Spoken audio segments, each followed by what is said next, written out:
Alrighty, welcome everyone. I'm Teeaboo. It is Wednesday. I hate it. Oh god, I hate it. It is Wednesday and we're watching Wonder Egg Priority. We're on episode 4. Last week we met Kawaii Rika, like kawaii because I'm so cute and I hate her. No, I don't hate her. I do find some elements of her personality deeply distasteful and more than a little bit disturbing. This is definitely somebody who needs help, and well, I think that's kind of the point of the show, is that all of these people need help. The things about Rika that I find really distasteful are her transactional viewpoint on friendships and her willingness, beyond willingness, her great ability to take advantage of other people and use them as wallets. She's got some problems, and they're serious, but again, so does everybody? I guess we don't really know what what her, like, greater level issues are, but she's fitting into a particular perspective as, like, a friend that we need, and as far as I can tell, the answer that the show is going for is that the way out of your trauma is to keep living and make more friends, and share your experiences with other people and find solace in their mutual understanding of separate but similar difficult circumstances and traumas. Rika, I don't know I don't understand. We begin to learn over the course of the episode that a lot of the things that I find off-putting about her, that are very intentionally put there as parts of her character, that are realistically human behaviors, but also very distasteful human behaviors, at least to me, are very intentional, and they are mostly armor to keep people out of a certain level of personal space to an extent. Scary girl, scared of the world and hurting deeply, not least because of her own actions toward those people who actually saw her as somebody of value. Clearly has some issues with the way she's seen by reality versus the way that she sees herself, and I think that probably leads into some of her self-harming behavior, which, let's not gloss over, is serious and a serious warning sign of a lot of bad things. Along with her sort of, how do I put it? The way she sits in the tub and goes, "I promised I won't do this again," as though she has promised that multiple times and broken that promise to herself multiple times. Basically, she's a fucking mess and she's trying to do her best, but she's not really trying to do her best. She's just living on the same path she's been on for a while, and that's freaking rough. This week, we have a bit of a unique occurrence so far in Wonder Egg Priority, which is that our previous episode bleeds over into this one. We left off in the previous episode without a brilliant climactic finish. Instead, we were fighting the thing and getting the upper hand on the bad thing, which in this case was like a stalker who was stalking some other idol, who the two girls who were obsessed with the idol killed themselves because the idol died, and so they killed themselves, which is real fucked up. All sorts of layers of fucked upishness, but that's what we're fighting, and we're getting the upper hand, and it was also a pretty fucking sick animation sequence and, like, cool fight and stuff. So that's where we're leaving off. That's where we're starting off, and I have no idea what to expect from there. I figure we probably bop that thing pretty quick at the beginning of this, and then I have no idea. Maybe we go and talk to Naru in somewhere or I don't know. I have no idea. There is still one, like, main character, I think, from the OP who we haven't met yet, who looked like an athlete of some kind, but I'm not sure. Everything's up in the air. It's Wonder Egg Priority. I have no idea what's going on in the show in the greater picture yet. I have some solid thematic understanding, I think, unless things get real wonky and shift on me. Pretty solid thematic understanding. I'm getting to grips with most of the characters so far, and frankly, just loving the direction and the general flow of the show and the way that everything seems to be pieced together, and the sort of, like, meta world context situation that reminds me a little bit of some of Ikuharu's works, where we're dealing with a real world, or a visible world within the show, where everything is symbolic and representative of other things, which is basically my favorite space for an anime to exist in, because it's literally where all anime exists, is as symbolic representations of things. It's shadows on a wall that give insights, not truth themselves, but insights into greater truths, the things casting the shadows, right? Yeah. Cool. That was last week's episode. This is this week's episode. I have no idea what to expect. Let's watch the episode, and then we'll blather about it for a while. I have episode 4 of Wonder Egg Priority up and ready to go. As usual, I've downloaded the Subs Please version in 1080p. It's up at 0 seconds. There will be 2 versions of this reaction video. Picture-in-picture version available in the description. Timer on YouTube. If you want to sync up your timey thing, there will be a syncy thing for you to time up your syncy thing with your timey thing. Cool? Cool. Also, if you want next week's episode a little bit early, it'll be up on Patreon when this one drops on YouTube. Cool. Beep beep timer.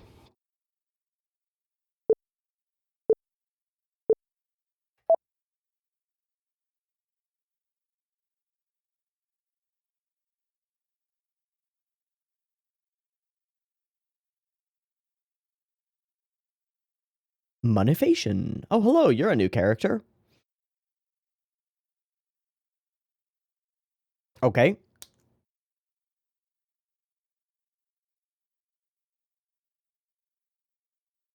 Peach. Huh.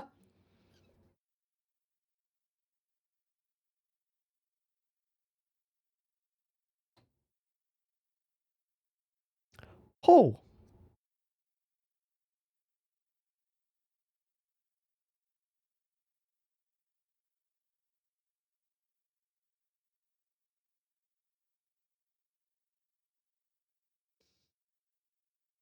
Hmm. They're speaking on a train, so I'm assuming that she means... Okay. That doesn't necessarily matter.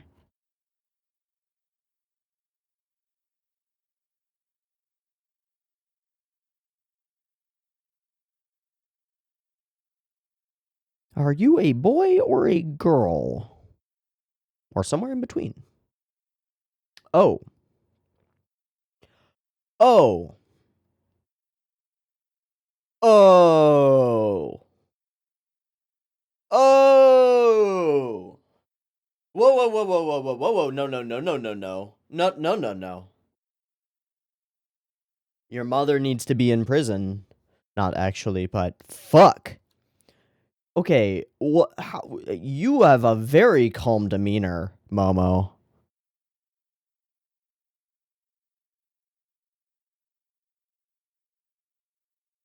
Can you make that promise? Or are you in a dream with an egg?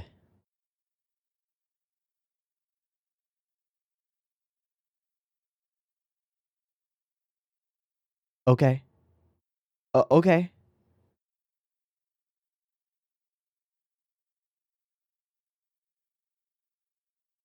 Need more to confirm, but I'm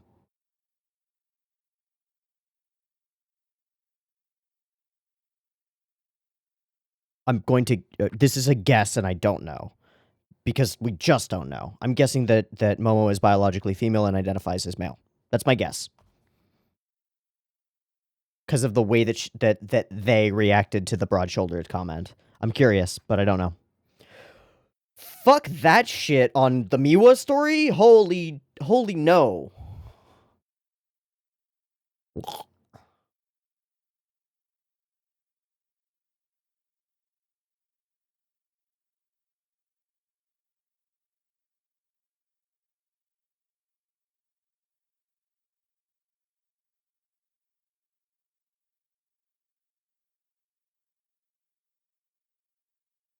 Is that Miwa, or is that someone else? It's impossible to say. While this is playing, I'm looking up Momotaro, just for my own reference. Because I know it's a hero.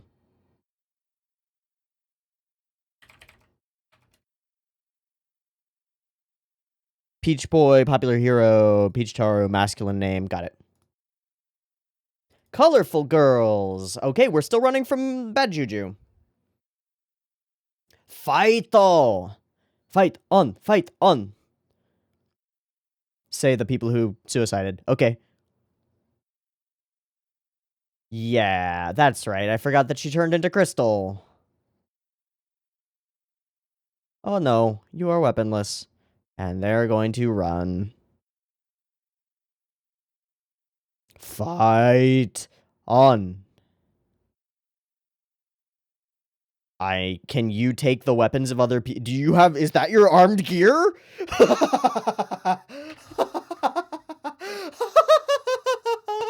No fucking way. It totally is. Your armed gear is the ability to use other people's armed gears. Fuck you.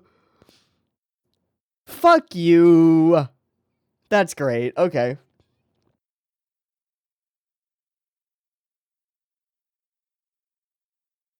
This is the molesting executive. So Miwa is a person in one of these spaces. She's using a tasseled spear that is...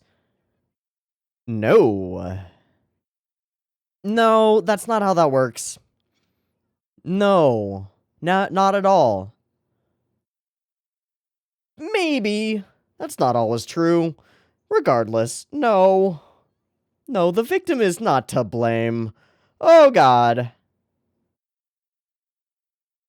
That's terrifying. Not really. Fuck.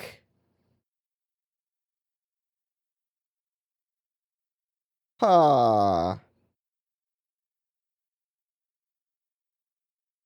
Power from music?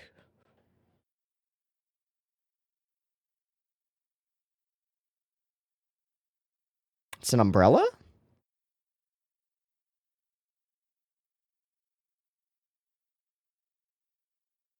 Get the fuck back in there.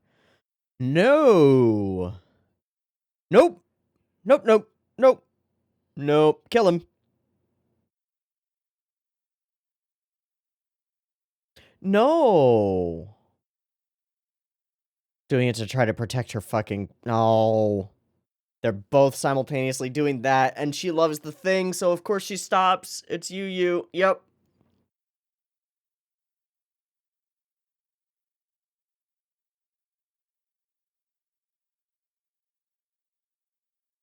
Ah! Tell me this causes a fucking magical girl finishing attack. Oh shit, it totally does.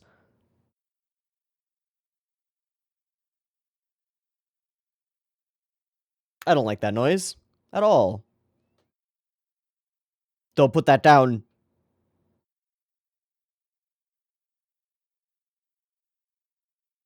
You're just trying to distract, right? Okay, full lies. Got it, good. No. But agency. Now. They actually created a single for this. That's fucking cool. Oh, she is dancing.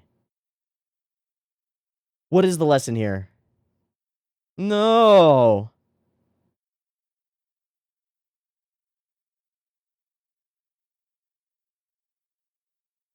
What was that?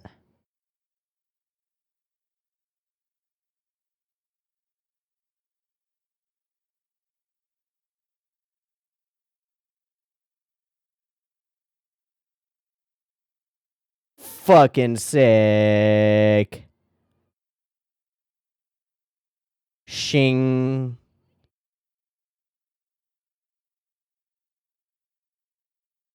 Okay. Good night. Is Rika alive? Tell me that this molester is super dead. Good. It is a... Yeah, absolutely. Good. Ew. Of course that's the lesson you take away from this, you fucking perv. Oh, god, shit, fuck, god damn it. Nope.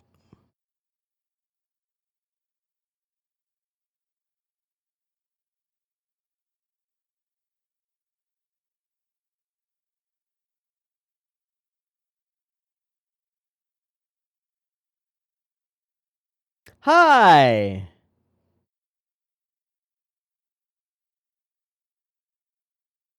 Thank you! How are you back? Oh. Ah. But does that cause effects on the real world? Mm.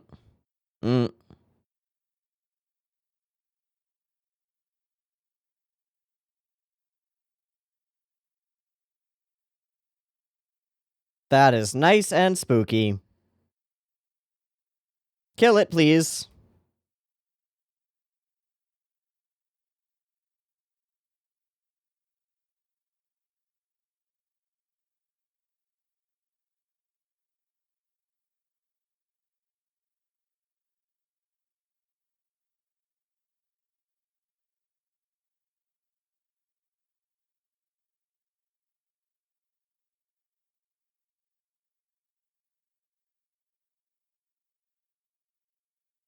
Okay. Are there some little light flares there? I think there were. I like them. Where's that sequence, please? 10 minutes. 10 minutes. Yeah, are you okay? Yeah, I'm gonna guess you're okay. Cool.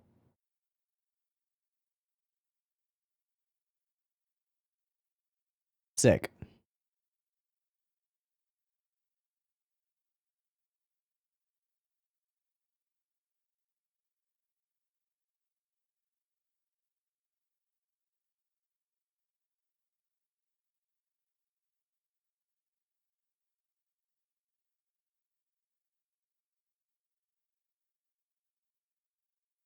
And she's gone.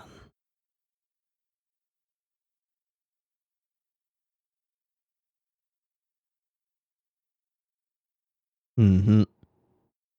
Understandably. Jimmy? Okay. Cool. Thanks. Appreciate it. Yeah. Okay. All right. Bye, Pop. Okay, bye. Ha ha ha ha ha. Ha. That seems fine. What are those glowing things on the outside? I don't know. One orange flower and a bunch of white flowers? Cool. I think she is back in shape, considering she's doing full gymnastics shit. And yeah, okay. Well, we know what Neru used to do before. Hey, she's out of the hospital. Fuck yeah.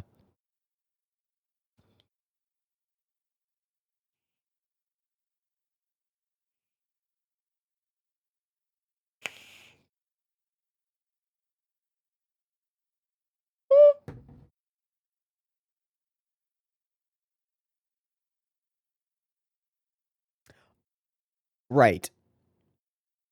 Is that how we'll meet Momo?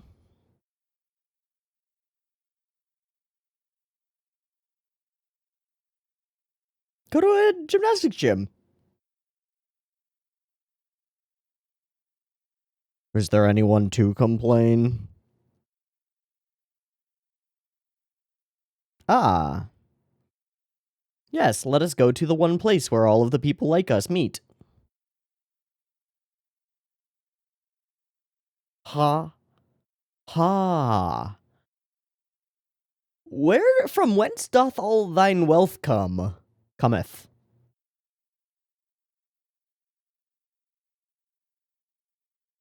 Eh. I don't know if I agree with that. That's accurate.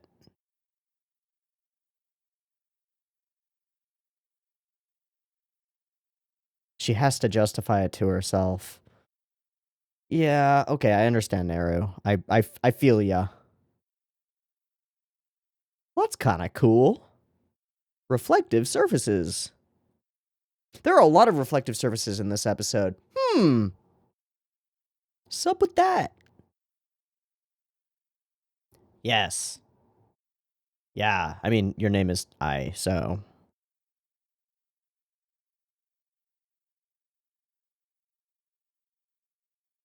Not hopeless. Aww. Aww. The willingness to forgive the unforgivable. Please let me see that character's character design. Hell yes.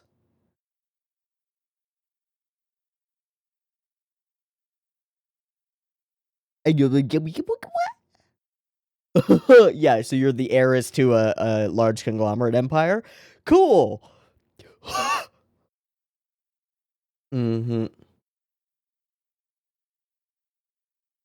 Mm-hmm. Mireba wakaru.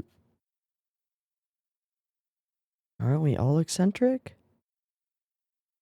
Yeah, you'll, hello.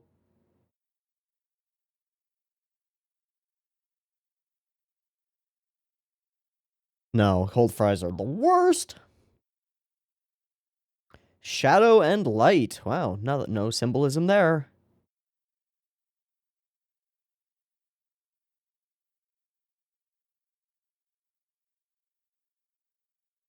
How do you... Okay.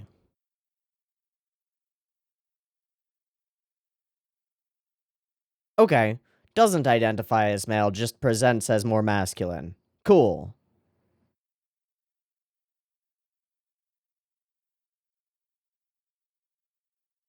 Just a bit of a tomboyish type. Cool. Got it.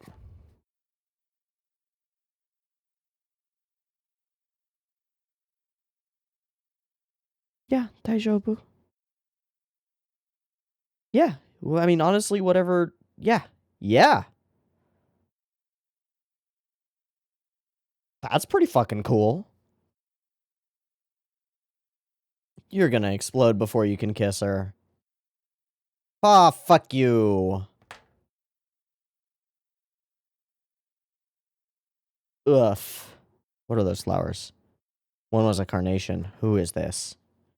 Died on train tracks.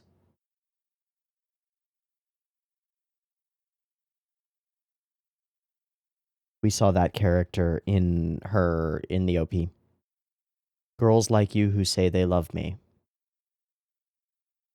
Oh. Well then.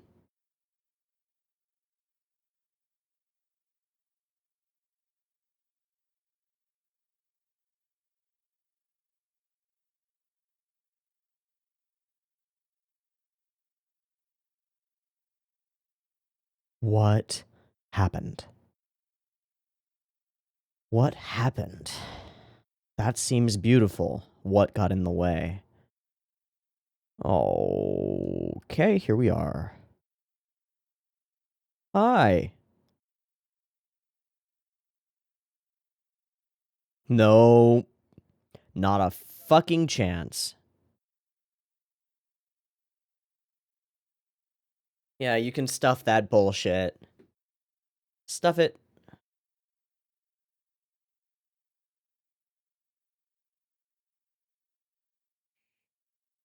She is fully not gonna put up with any of your shit.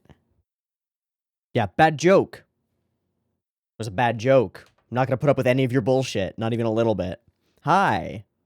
Hello.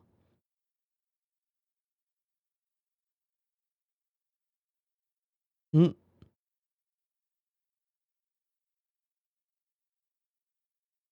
thanks. Oh.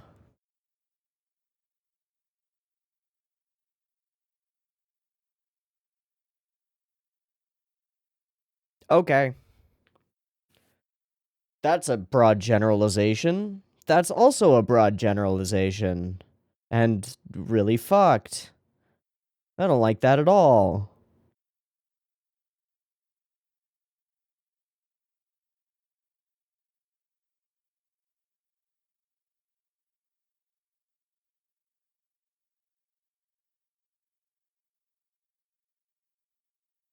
Eh, fair enough.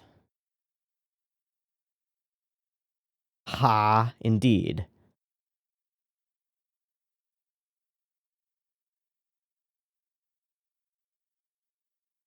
Ooh. Ooh, Momo. Momo? Want a hug? Hello, I am a sunflower.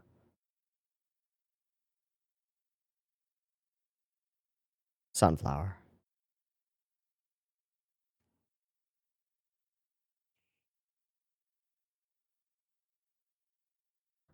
Deep identity struggle. Fuck. Ooh, was that the right thing to say?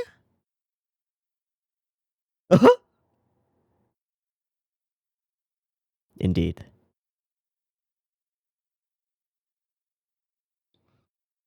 Not always succeeding, but always seeking toward the light.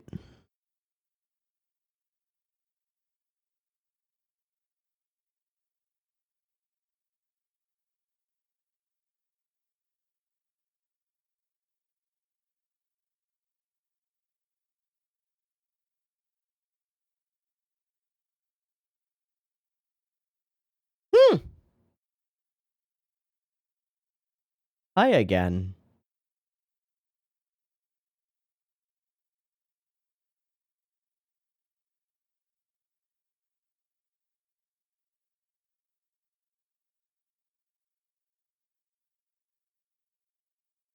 Uh-huh.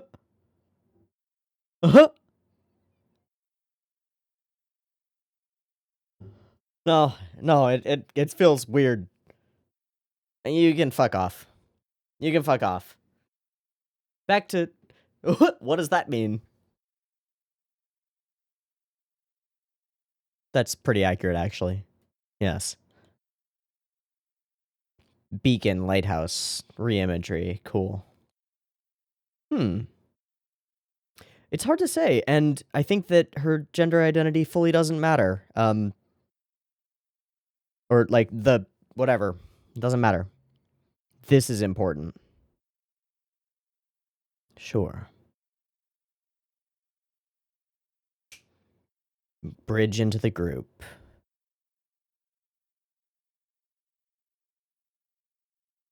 That's the end of the episode? Wait. Is that the homeroom teacher's name? Is it?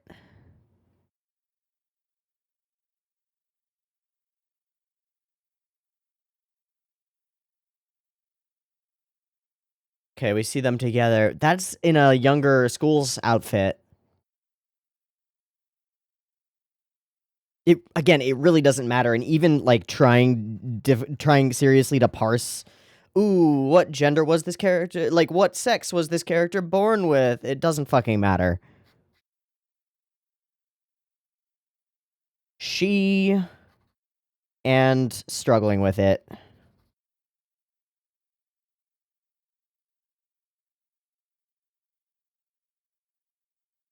Ink fingers.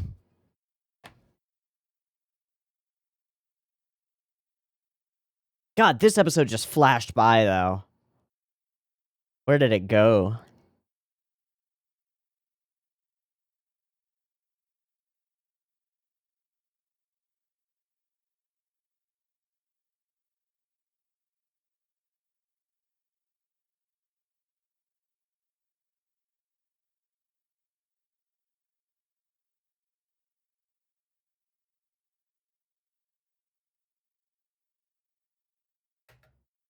Next time, the girl flautist. Cool. Okay, lots of things going on in this one, lots of jumping between perspectives and places, which makes things difficult to really grasp. The other thing is that while this is Momo's introduction episode, we don't spend a lot of time with our known characters interacting with her, so it's hard to get a good idea of where into the story she's going to fit yet. But we do get to understand some elements of her significantly. I need a minute. During that minute, one thing that I'm going to do is I'm going to look up Momo's voice actress, because it's really good, and she does like walks a line between like femininity and masculinity in the voice that's really interesting, and I'd like to know who was capable of doing that, and who got hired for it, and whether they're like many of the other voice actresses on this show new to the profession and new to the industry, because that's really interesting, and keeping an eye on people like that is kind of fun. So I'm going to do that, but I'm also going to skim through the episode and think, and I'll any thoughts that come to mind immediately, I'll jump out and tell you about them, and I'll cut it all together in post, and that should be a good discussion. Give me a minute. Okay, we start this episode off with an unfamiliar character on an unfamiliar egg mission, which we rather quickly realize seems to be an egg mission. We've seen this character in the OPs, Momo, and we've seen egg missions before, so we know that this is one. There's nobody else here, and we're having this sort of sit-down confessional. The way that there are these draperies everywhere in this overnight car kind of feels like a confessional, but the way that we frame everything also kind of feels like an interrogation, but without any of the stress on it. Immediately as we get into the meat of it, I screwed up my courage and grabbed his arm. Did it work out? We start to get some pieces of dialogue that raise questions, or at least raise eyebrows for me. But why me? I'm not even that feminine. Immediately there's this indication of some weird relationship to understanding of molestation and of like sexual desire and the ways that it can be abused, and also like a weirdness of like a deserving almost. I'm not even feminine enough to deserve to be molested is really fucked and creepy, and that's just the beginning. We go kind of hard on structures and systems in this episode, as well as social constructs and stuff in this episode, like a lot. I imagine that this episode is hashtag very triggering for hashtag many people, hashtag everyone. Regardless, after explaining this, Miwa tells us that the guy who was molesting her was an executive at her dad's company. And I immediately get the impression that that almost takes precedence in her mind over the fact of his behavior and his literally raping a child, right? We don't know how far it went. Probably not there. Probably public molestation in a train car is what we're going with because of the trains everywhere. But oh no. Oh no, it's like there's some internalization of social like norms, which are, one, not normal, and two, really fucking bad. And then we immediately get to the mother. My mom asked why I couldn't just put up with it. There is a failure of the system that is supposed to support you, your family at first. Immediate failure of the family to be supportive and actually help their child out of something important. The father's loss of his job is more important than the psychological safety of the daughter and physical safety of the daughter. She said being groped just shows how cute I am. Here again, there's that expectation thing and this idea that being leered at or catcalled or looked at lecherously or whatever is just an innate part of being female in a generally male-run world. That's just how it works. And in fact, it proves your value as a female to be looked at in that way and even assaulted in that way. That's fucked. I'm stepping out of the system here, or out of the show here, to just say that is fucked, and that is the point, is that it's fucked, and it's meant to feel real bad. Yeah, just shows how cute I am. So immediately we also introduce some elements of gender fuckery, and expectations around gender, that he picked me because I'm so cute. And Momo immediately goes to her, none of that is your fault. Momotaro. Momotaro, the Peach Prince, or the Peach Boy, traditional Japanese hero, and immediately putting Momo in a position of you are my hero, which is amazing. Don't worry, I'll protect you. And then comment broad shoulders and facial expression grimace. Just for a second, we see her smile drop slightly. Like that stung a little bit. Into this further away expression, which is hard to see. I gotta say, it's hard to notice when it's actually just playing, but the little shifting of the two train cars is fantastic. Not even a detail that I noticed on first watch, but so fucking real.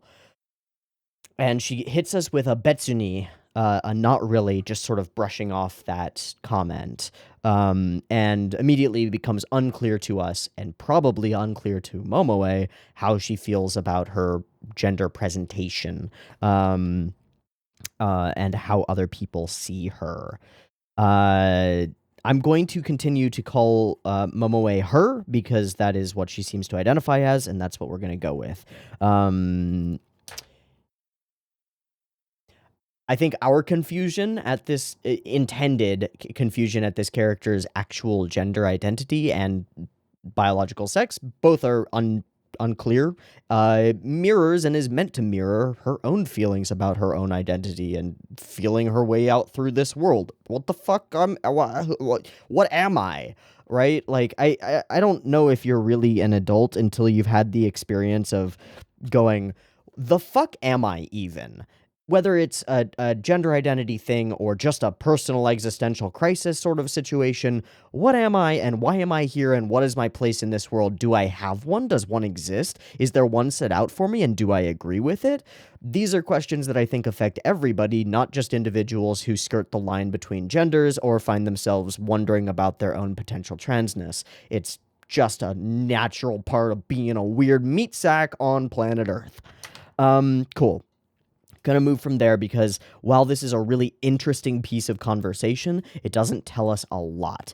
Bam, into the OP we go. I'm gonna skip until we see some Momoe parts in the OP because I just want to check those out real quick. We see her conversing with a girl on this train, and it's unclear who this girl is because it's not the girl that she, with the pink dyed tips on her hair, who is her egg girl, right? Her statue.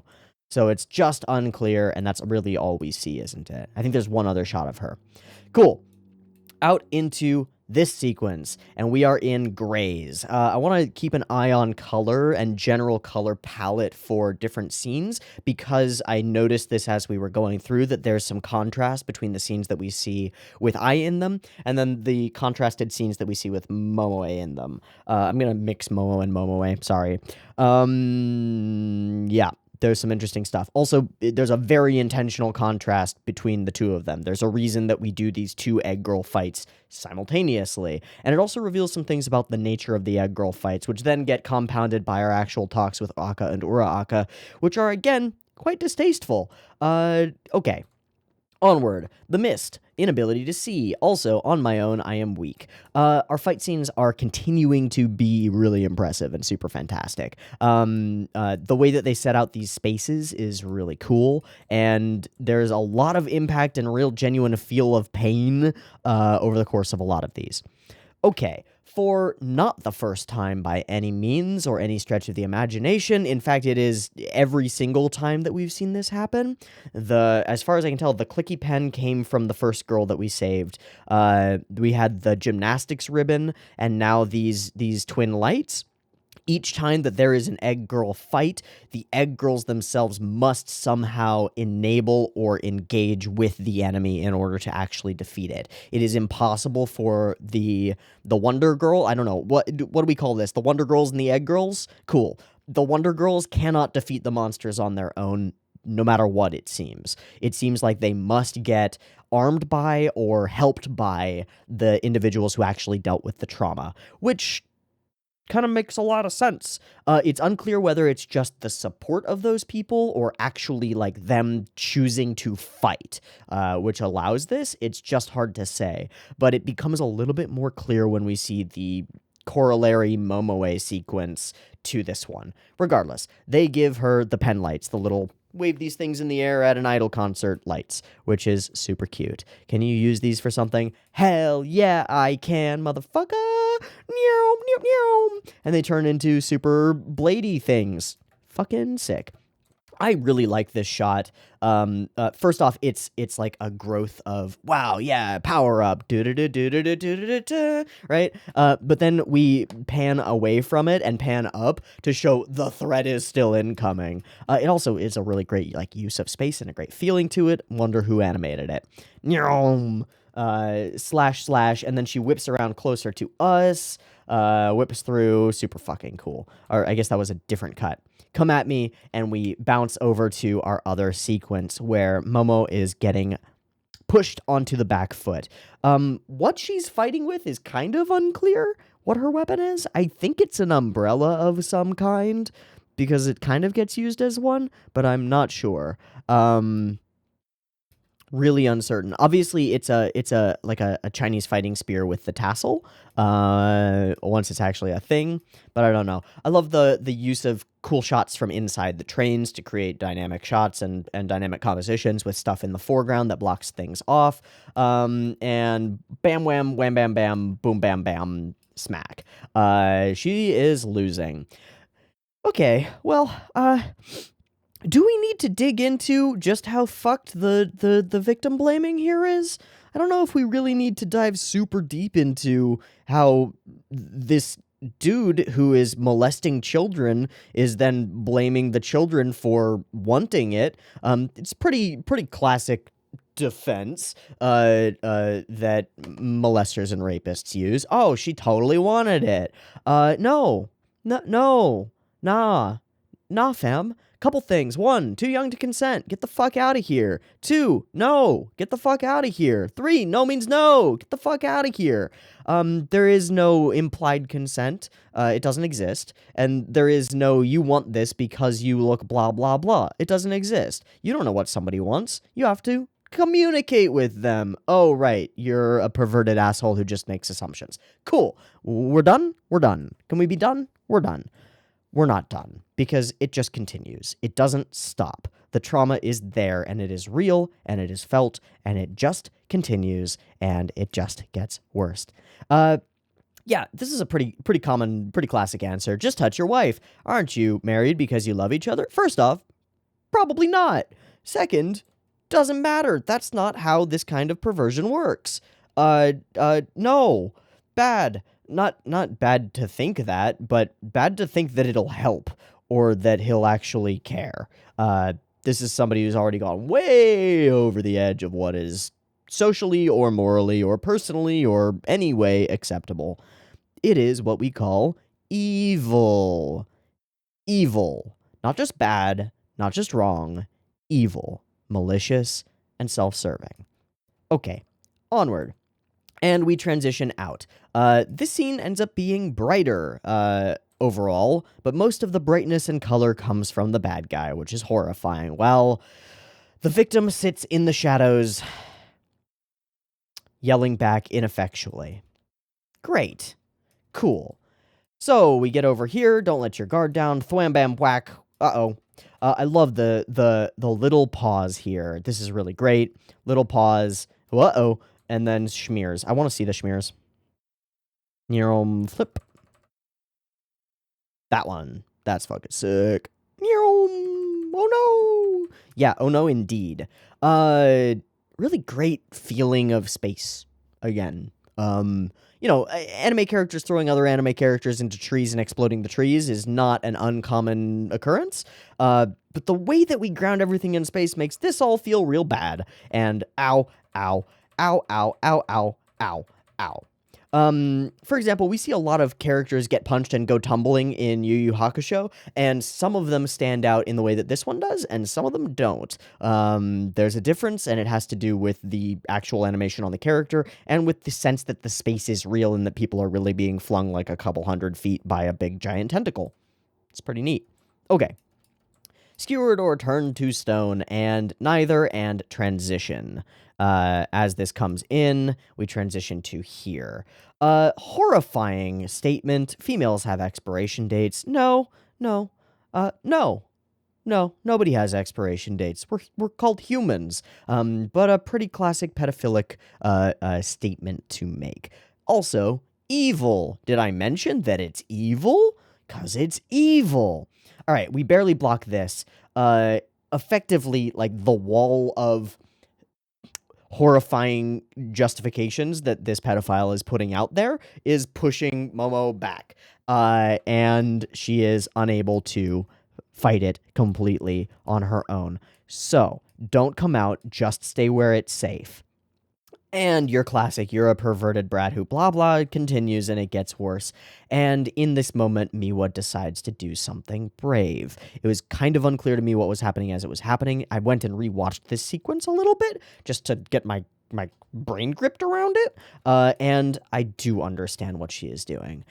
In the real world, what this is an accusation put out, a bunch of defenses placed, and then an entrapment, a sting operation, effectively, allowing him once more to get close enough to try something while someone else is watching in order to prove his guilt.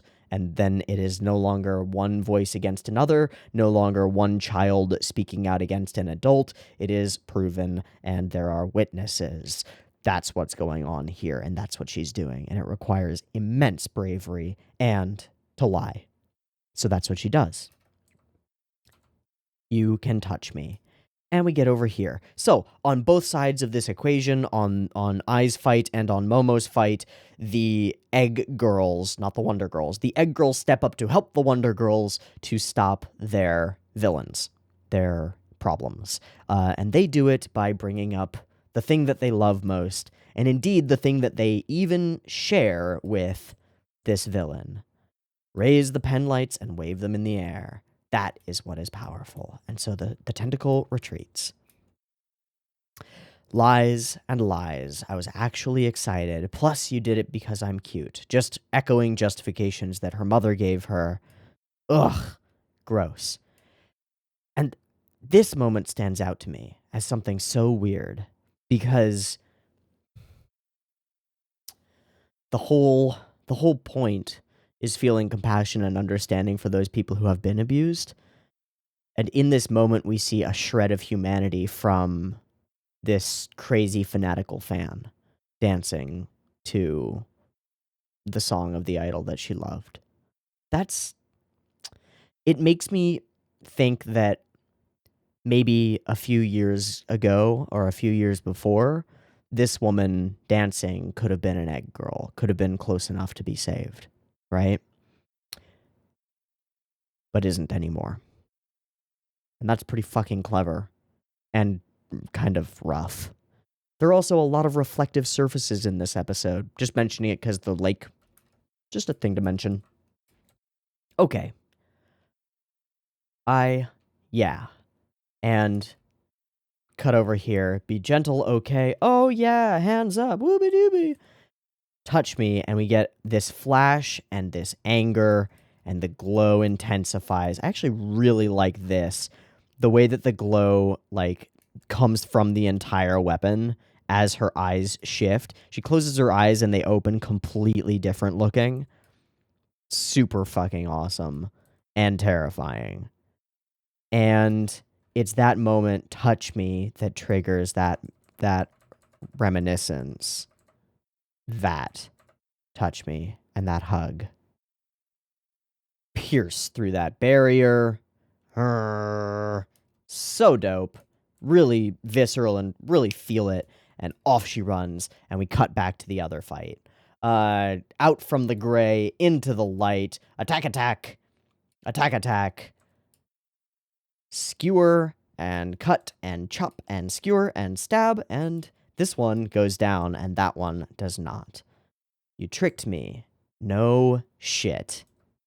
And does he learn anything from this? No, it just cements his own understanding of the way that people are. Specifically, his willingness to objectify women and to consider them, to overgeneralize all of them as one group, which is fucking ridiculous, but that's the point. Shit, fuck, goddamn, Okay. And this whole cut is super, super creepy. Also, the just spatial understanding of the whole background animation is really cool. And get glomped by a giant hand monster thing, made of weird tentacle things. It's gross. It's really gross. Haha, I did it. And then Rika. Hello. And it's super sick. Again, really cool fight scene. The way that embeds in the landscape. The background animation as she runs up the thing.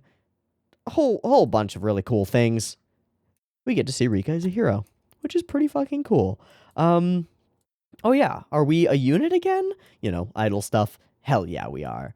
I sees her and is willing to be loving toward her. And that is something that we'll talk about later when we have a little conversation with Naru. Cool. Again, they keep nailing these background animated shots for incoming attacks and stuff, and it really makes things feel more spatially grounded and interesting, and I like it a lot. There is a weird, dither or like Twitter on this, which I don't necessarily like, but it is fucking cool. Big slice, like tearing it up into individual tendrils or threads or bits of muscle or something. Super cool. And Rika grinning, which is maybe not the emotion I would think, but it's pretty fucking cool anyway, and I love it a lot. All right, cool.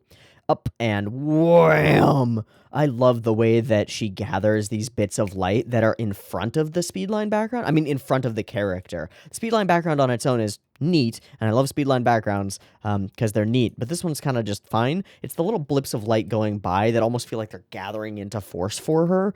That's sickness. And wha-bam! I want to see that whole thing in frame by frame, please.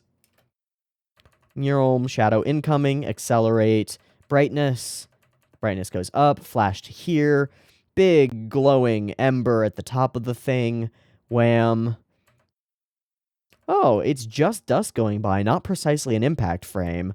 Big circle of glowy stuff. Flashes of this cool-ass green lightning. I actually really like the way that these go from thick line, thin line, thin line, and then dissipate. It's unique, and I haven't seen that before. It's really cool. Whoosh. Super awesome. And all of the little megaphone parts of her go flying different directions. Super cool. We did it. Also, somebody put a hell of a lot of effort into animating this little high five. There's a little schmear in here, like right there. And it's super nice. And it clink. And it's just a well-timed little high five sequence thing. It's great. And we go from this relatively colorful, like sunset hues, golden hour, everything feels good now that we've won, to this gray ass fucking train station. Thank you. I'm really glad that I got to meet you. Can I just stay like this until I disappear? Clunk. And you get to lay here alone in a relatively colorless, misty covered train station. Yeah, a little bit of contrast between our two little adventures there, eh? Where's the shot of her from a little bit further? Yeah, this. Woof. Tiger lilies and orange lilies. I did, by the way, go and read the Sakuga blog. I think it was on Sakuga blog, or the article on I Hate You, the flowers, and in the previous episode, because somebody sent that to me. It was fantastic. Not much has changed here, but she does go and finds herself embraced by this statue in very much the same way that we saw Ai embracing her own statue. Okay, so we find out that Neru has some serious gymnastics skills, given that this is like some legit tumbling routine stuff. Full, like, bounce to the top. Crazy smears all the way through this thing. Perfect landing, stuck it, does the whole Olympic gymnast arms up thing. Crazy cool. Okay, you got out early, fighting puts a heavy strain, no duh. Let's join a sports club. Oh yeah, I being like, I have abs now. Super cool. They try to talk about school and stuff and can't quite connect on it, for reasons that we don't quite understand until we discover that Neru is also hyper-isolated by her position at the top of society, being the heiress, I think, to some giant corporate conglomerate of some kind, which is super cool. Reflective surfaces. Interesting. Get in. Let's go. Out to get her wallet back. That's just what she says. And we see I figuring out things via compassion that cannot be figured out through logic necessarily, which is really cool. Neru doesn't quite buy it. Reflective surfaces. I'm just mentioning them every time they happen because there's a lot in the episode and it seems intentional. I don't necessarily know why. There's no clear cut like, oh, you're a reflection of me. Exactly. They're just all here and around and stuff. Okay. Here we get to our core episode conversation. It happens right near the middle of the episode. You're trusting. You forgive easily. Not too easily, not an indictment. Just, you are trusting, you forgive easily. You mean what I said? Yes. I guess so. I'm hopeless that way. No. You're lovely that way. Precisely. You are the sunflower reaching toward the truth. That is what allows you to connect to all of these people, to connect to Rika even though she tries to push you away in her own way, to connect to Neru even though Neru doesn't know how to friends. Ai is glue. She's also capable of using open hands as an armed gear, which is literally what she does, and I like it a lot. Just mentioning that, hey, go watch Symphogear if you like. Nah. Nah, I was about to say if you like the themes in this, but no, the themes are super different. But the theme of connecting people, despite differences, is not different. It's really similar. Symphogear is much more shonen jumpy in its sort of arc and feeling and stuff. Anyway, we need someone like that sometimes, or we'll never be saved. The general we. Yes. Okay. I love this lady's character design. We only see her for a flash, and I doubt we're going to see her again. The multiple earrings, the colorful headband, the dank-ass, like power suit top situation, the necklace. Hell yeah. This girl knows what she's doing. And by that, I mean being an awesome businesswoman. Super sick. Also, the whole decor in this place is awesome and feels like a Silicon Valley loft space, for sure. Okay. Sunflower, I guess. They're a bit eccentric, but they're all good kids. Try to make friends. So we pass our Sunflower, and we walk into the light, and she walks into the darkness. Okay. And she's sharing with her stuff about, like, French fries, and, like, human things, and, like, normal person things, because they're becoming friends, which is really sweet. Okay. Jump to another egg battle. This is a women-only car. Yeah. Stupid man, if you want to ride, get it out. I'll chop it off for you. I think our solid implication here is that there is nothing to chop off. This is a girl with somewhat masculine, like, presentation, I think would be the word, and is dealing with the repercussions of that in society, which can be over the top. I have a right to ride on this car too, certainly. Now, if I'm wrong, and Momoe is actually, like, was born biologically male and is female, now, or was assigned biologically male, and is female now, then I don't know how to work with this in the brain space, but it becomes more of a representation of, like, more modern trans rights issues, and I don't know that I can necessarily speak to that, but I'll mention it anyway, because it's there. Cool. What are you trying to say? I have a right to ride on this car because I am a girl too. I'm saying that I'm a girl too, and I don't know what to know about that. Cool. No way! Impossible! Bam, wham, wham, bam, bam. We don't get to see, in this situation, we don't see the egg girl help her, which is interesting, but unclear. Okay. Out of service.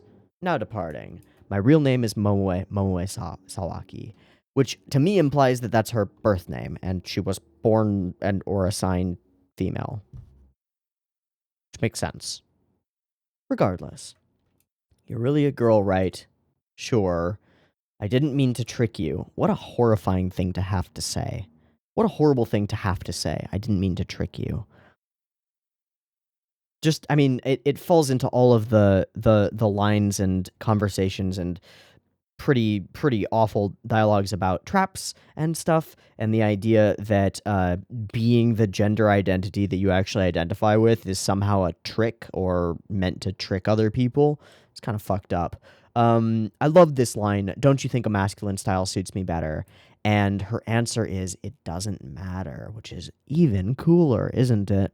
I think that's even cooler. It's really cool. Even if you're a girl, I've still fallen in love with you. It doesn't matter to me. Aww. In a way, that's really sweet. The problem is, I love you, I don't want to disappear, and it is out of her reach.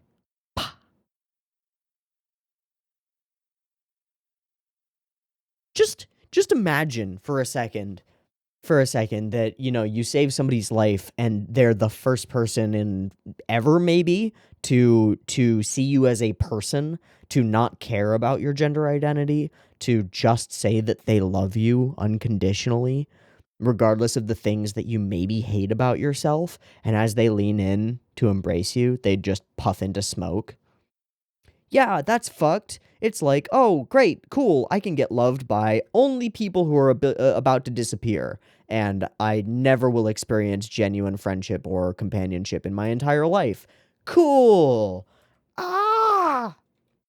And we get to see her location, the location of her egg girl or her statue. Beautiful girl with pigtails who is named Haruka and who we can guess threw herself in front of a train. So we get to see this. There are more than you'd think, girls like you who say they love me. Not I am worthy of love, but there are fools out there who think that I am. Boop. Okay. No, she pulls her hand into her breast. Got it. She's sweating fucking bullets. They are both in women's more high school uniforms. We see them in the ED in what look like middle schoolers' uniforms. Cool. Touch me. Kiss me. And then just touch me. I'm sorry. It just popped into my head. Oh no, what song is that? It's Benny Benassi, Satisfaction, from 2003. Woohoo! Oh, it's push me and then just touch me till I can get my satisfaction. I'm sorry, that's so fucked. I should not be laughing. It's a nervousness response more than anything. And we see this, and we see a person struggling. God, that flowing veil is so gorgeous. And yeah, we see her in this moment stepping forward off the platform.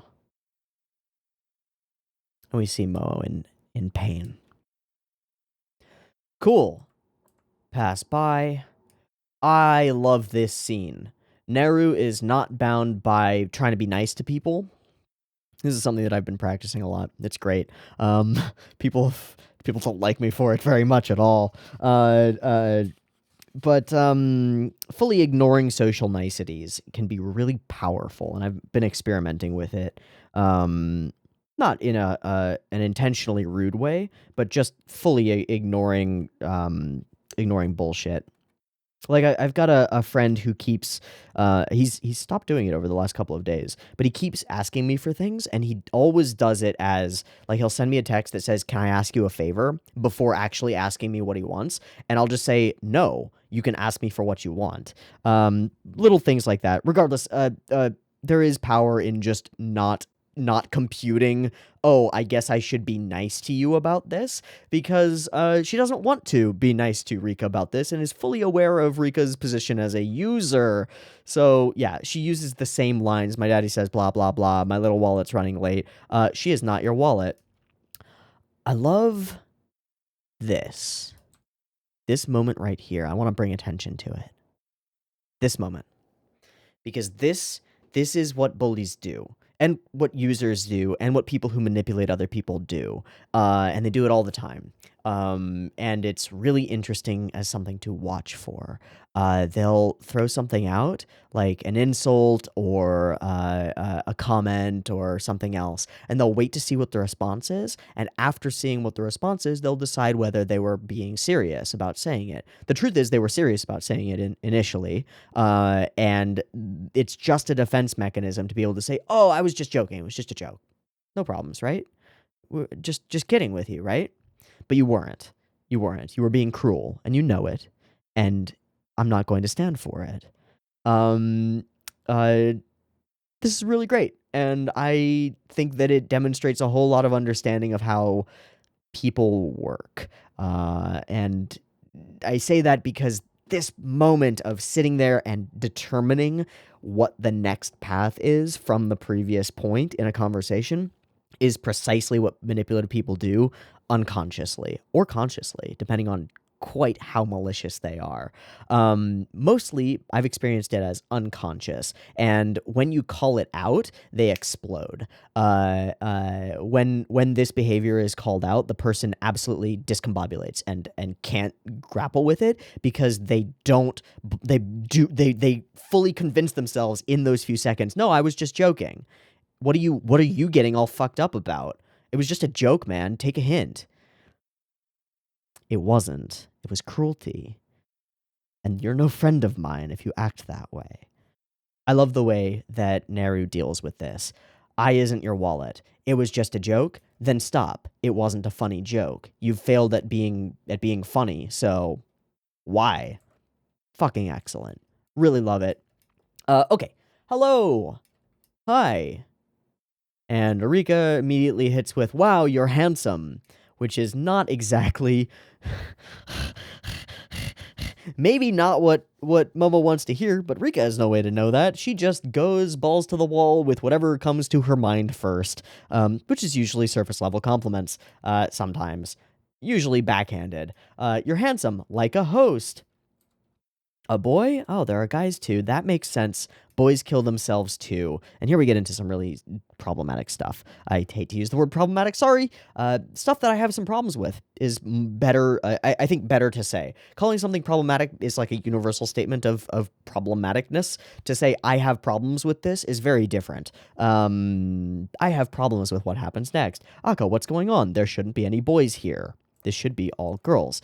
Okay, we start with a statement that maybe is true. Boys and girls' suicides mean different things. I haven't read enough literature on this to actually speak to it necessarily, but it makes some level of sense. The way that boys and girls, and especially in like middle and high school, interact with each other and the pressures that are placed upon them, definitely different.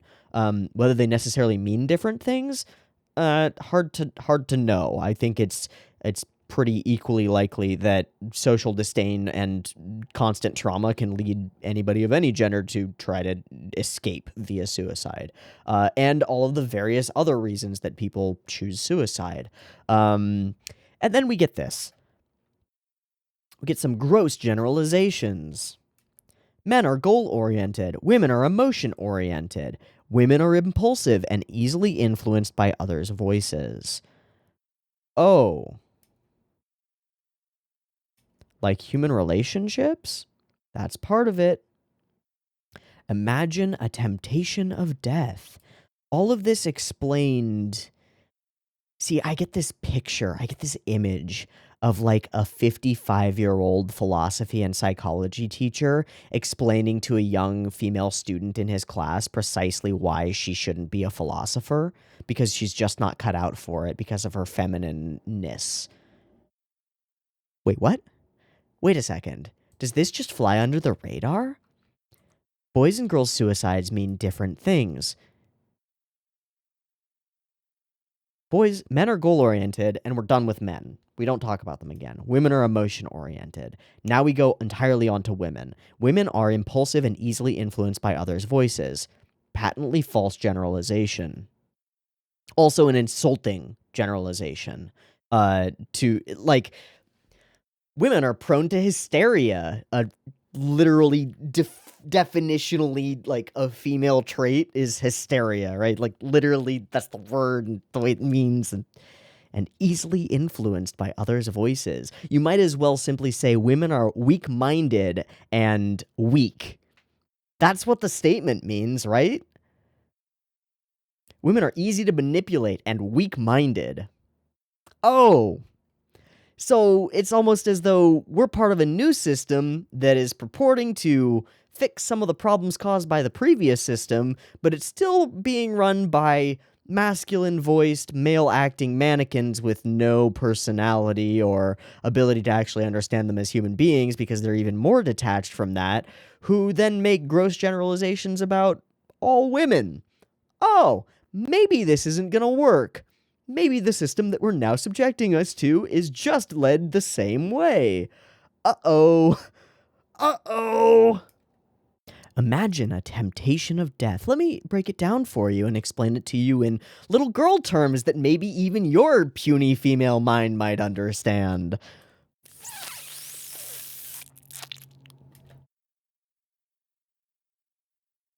Some might be led astray by the temptation and regret it. And that doesn't happen to boys? Okay. This place exists for those who want to return children like that to life. And then we end it with, so don't get hung up on gender. It's just entirely a gendered construct. What?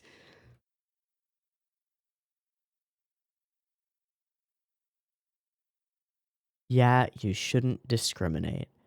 Well, unfortunately, Rika proves herself to be weak-minded and easily swayed, but that's just her. Neru's sitting here like, dunno about that. Not sure about that one. And we just bounce away from it. Hey, look, reflective surfaces. Oh, does it have something to do with not, like, fully identifying with the thing that you see in the mirror? Maybe. At least in part. So, having had a conversation with Neru about Ai's core good, her core heroism, we get to experience it firsthand. She sees someone crying, looking at herself in a reflection, a hazy reflection. Are you okay, Sunflower? And her question is, right now, how do I look to you? And she's asking so many things with that question.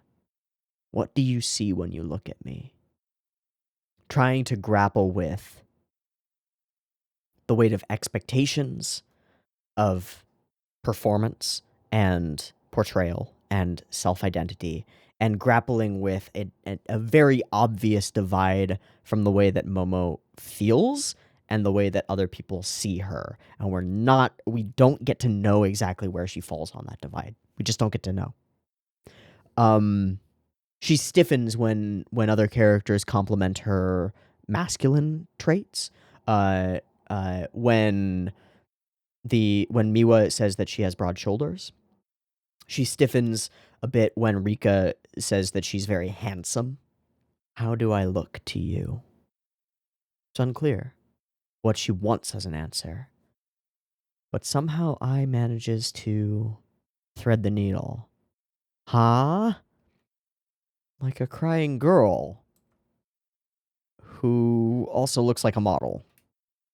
A sunflower. I think my subs just got all wonky, but that's fine. It's my favorite, so it's practically all I wear. It's a blankie, right? It's a comfort item. Kawaii. Indeed. Thank you. And she hits back with another compliment. Amazing contours from their necks to their collarbones. Find out that her mom used to be the editor-in-chief of a fashion magazine. That's interesting. Why used to be? Curious. Come look. Isn't her neck super pretty? Like a model's. No Adam's apple. Long and slender. And they sort of have this moment where Momo is pulled out of herself, right? Over the course of the episode, we see her spiraling inward and becoming more closed off up until the point where she's huddled up into a little ball in front of the girl who killed herself, of her statue. And then up until the point where she's staring at herself in a reflection and crying.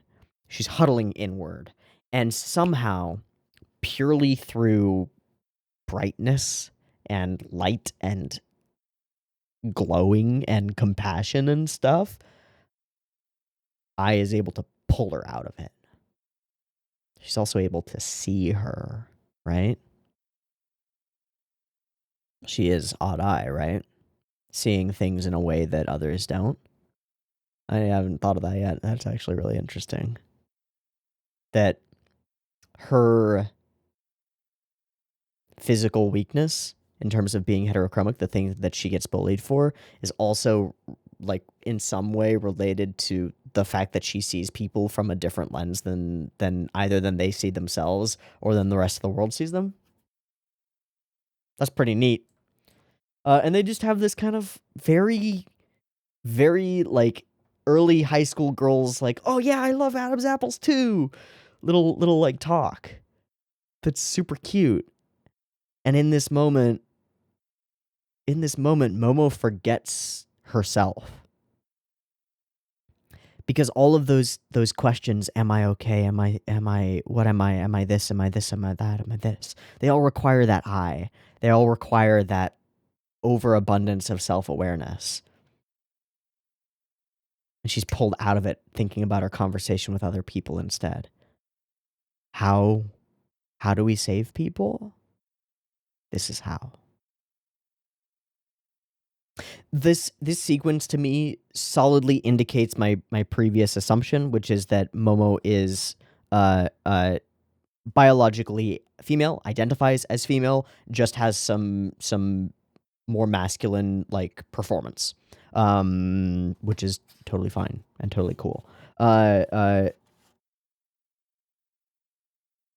In a rather similar way, from a very opposite perspective, I am biologically male. I identify as male. I also identify as straight, but I do have some more feminine elements to my performance of gender. And that confuses people sometimes, and that's okay with me. Fuck them. Yeah, doesn't matter.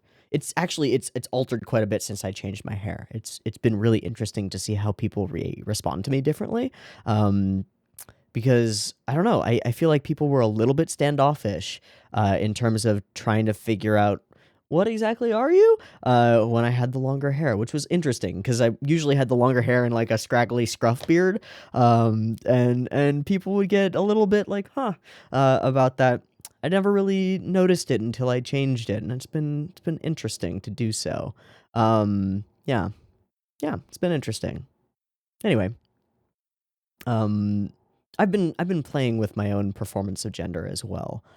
Not to any extreme and not necessarily for any particular purpose, just trying to figure out where I'm comfortable, and what makes me feel comfortable.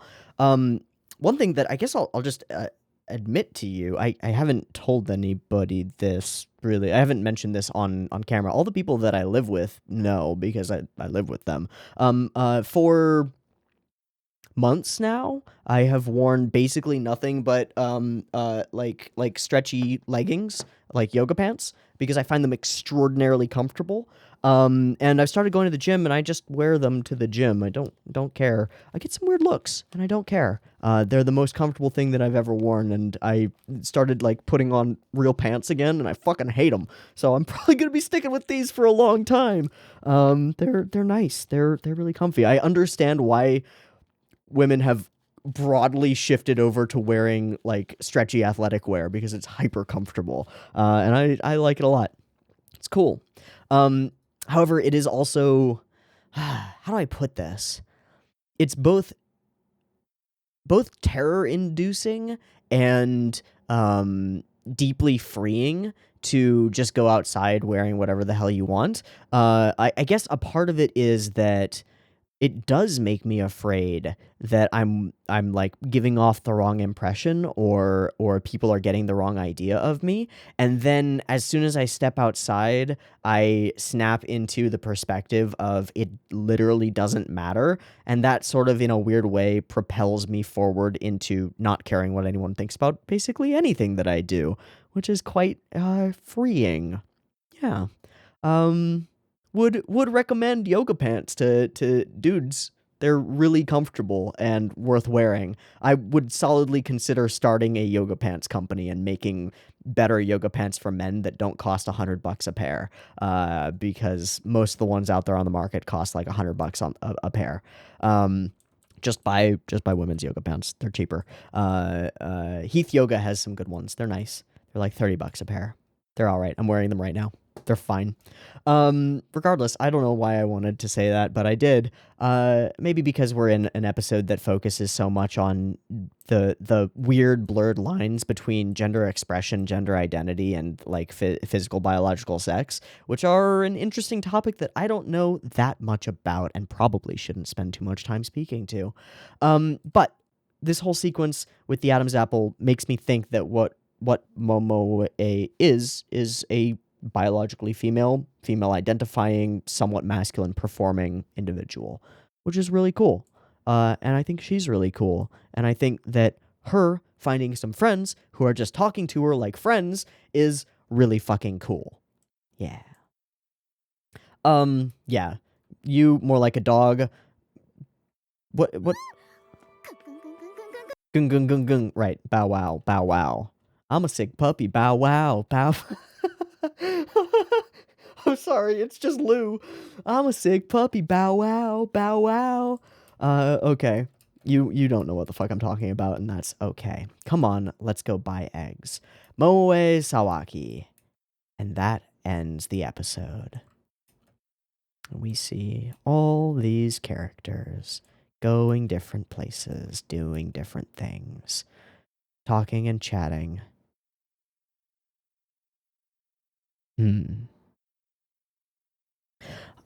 I do wonder, because we only see tiny flashes of Momoe's relationship with this girl. I want to see more of that. I want to understand. I don't even want to guess at it, but I'm going to anyway. My guess is that this is a childhood friend of hers who fell in love with her and somehow was found out and then ostracized by her parents or others, bullied perhaps, and killed herself. That's my guess. It could be much worse. It could be very different. It could be any number of things. I don't know.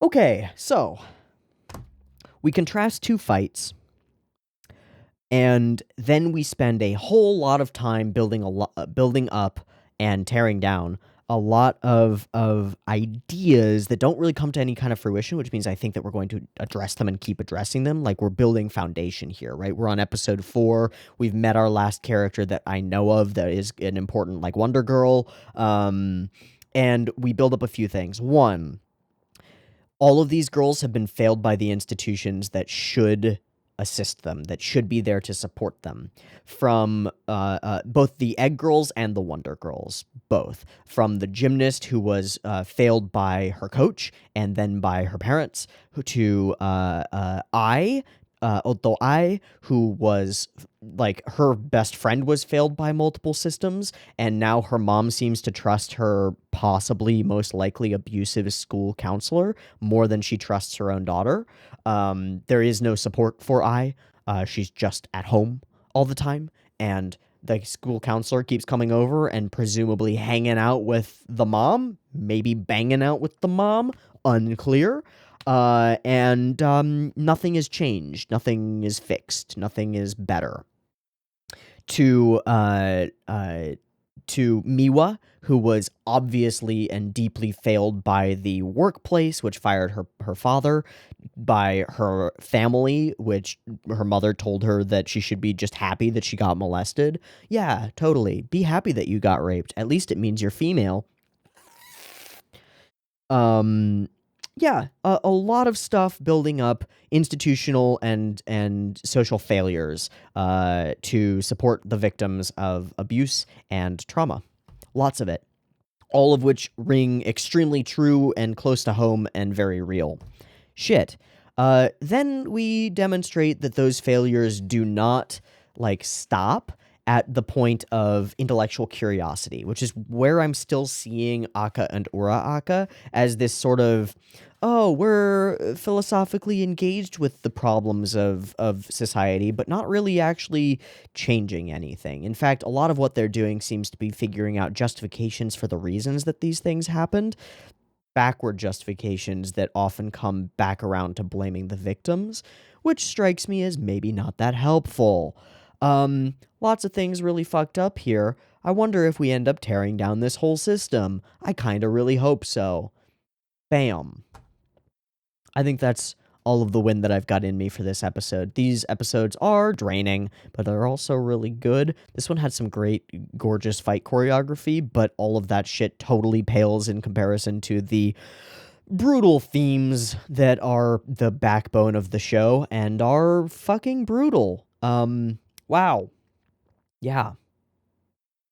That's going to be a wrap for me. I've been Teeaboo. This has been Wonder Egg Priority. I hope you've enjoyed as much as I have. There's certainly a lot to enjoy in this show, but there's also a lot to kind of get rocked and go bobblehead for a while about, if that makes any sort of sense to you. I don't know if it even makes sense to me. I don't know what the fuck I'm talking about.